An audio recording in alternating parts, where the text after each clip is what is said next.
Hi, Neil. Hi, Georgie. How are you?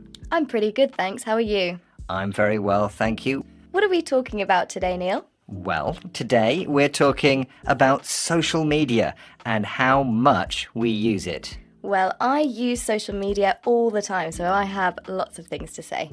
Great. Okay, Georgie, so you said you use social media a lot. Why do you like it? Well, the reason I like it is actually the reason I dislike it as well. I use it when I'm bored. It can be very entertaining, especially TikTok. For example, the videos I watch are very fun and entertaining. I like that about it, but it's also something I hate because it can be very addictive and you can waste a lot of time watching TikTok videos. Neil, do you watch TikTok videos? I try not to be honest, because I'm too old. You're never too old for TikTok videos. But I always think I'm using it too much. Do you think you use social media too much, Georgie? I think definitely I use social media too much. Okay, Georgie, you used the word definitely. Tell us more about definitely. Yes, well, definitely means that something is certainly the case. If you definitely do something, there is no doubt that you did it. You certainly did it. Yeah. So what do you use social media for? You said you watch videos, but anything else? The main reason, I think, is to stay in touch with my friends.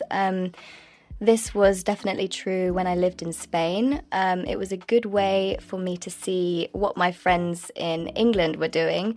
I also posted things myself, so it was a way to show everyone else what I was doing as well. Mm-hmm.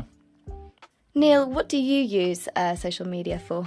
Well, I like messaging apps mainly and group chat so that I can catch up with friends who live far away that I can't actually see in person. Yes, I also use it for that. Neil, you just used the verb catch up with. Can you explain that a bit more, please? Yeah, so if you catch up with someone, it means you speak to them, you contact them, and you find out what they've been doing in their life. Find out what activities or what changes in their lives have happened. Yeah, when you catch up with someone, it brings you up to date with their life and what they've been doing since you last saw them. So, Georgie, you said you think you use your phone too much for social media. Do you have any plans to use your phone less? I would love to use my phone less, but if I'm being realistic, I think I will probably continue using my phone in the same way. It's just too difficult to reduce the screen time. It's so addictive. But maybe in the future I will put those limits that your phone can put to help me reduce my screen time.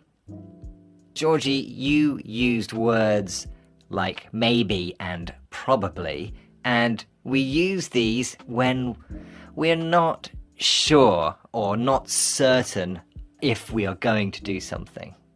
Yes, so maybe I will use my phone less, maybe I will continue using my phone in the same way. Probably I will continue using my phone in the same way.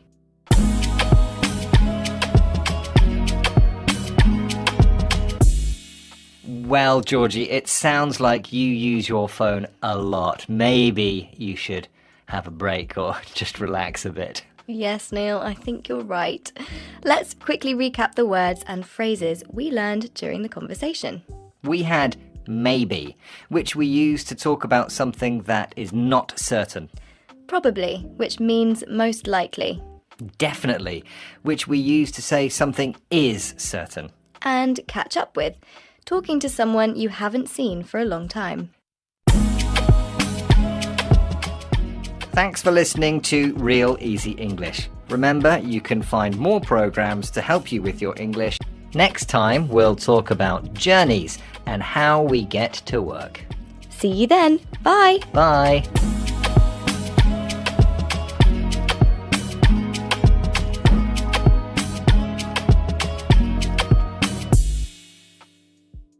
Hi, Georgie. How are you doing? I'm fine, thanks, Neil. How are you? I'm very well, thank you. What's today's conversation about, Neil? Today we're going to talk about travel. We talked about holidays in another episode, but today we'll talk about everyday travel and compare our journeys to work. So, Neil, what is your journey to work like? Well, because we live in London and it's a big city, it's quite long, but I get a bus to a tube stop. The tube is the underground train, and then I get the tube to near the BBC, and then I walk. Nice. I walk to work. I don't like using the tube, the underground train, because there's so many people on it. I prefer to get some fresh air in the morning. Ah, you walk to work. That's interesting in London. Tell me about your walk to work. Well, my walk starts with walking along some streets towards a park, and then I walk across a park, and then I walk through some more streets because there is a little bit of time between the park and the office, and then I arrive at the office. Very nice. So you don't like public transport? I use it sometimes when there's an emergency, like if it's raining or if I don't have time. But if I have time, I like to walk to work. And how long does your journey take? My journey takes me 1 hour if I walk and 30 minutes if I take the tube. That's pretty good for London. What about you? My journey takes at least an hour, sometimes more. And Neil, you have to get a bus and a train. What's your journey like? Well, it can be good, but sometimes there's traffic jams on the roads, and so the bus can take a long time. But once I get onto the tube, it's usually okay as I travel across London. Oh, Neil, can you explain what we mean by traffic jam? Yeah, so a traffic jam is when there are too many cars and buses on the road, and so the traffic can't move very quickly or can't move at all. Oh yeah, traffic jams are so rubbish. Are there times of the day when there are more traffic jams? Yes, so during rush hour is when most people are going to work, so the roads are busier. And also if it's the school run time, so lots of people on the roads taking their kids to school, then the bus journey takes a long time. Okay, so that's in the morning and in the afternoons. Yeah, that's right.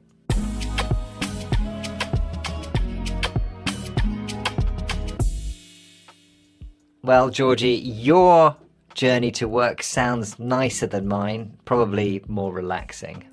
Yes, not when it's raining though. Let's recap the words we learned during the conversation. We had towards, travelling in the direction of. Across, travelling from one side to the other. Rush hour, a time when a lot of people are moving around the city, usually for work or school. And an expression for something I hate, traffic jam, which we use to talk about a big delay when you're driving. Thanks for listening to Real Easy English. Visit our website for more activities and courses to help you with your English. Next time, we'll talk about the news. See you then. Bye. Goodbye.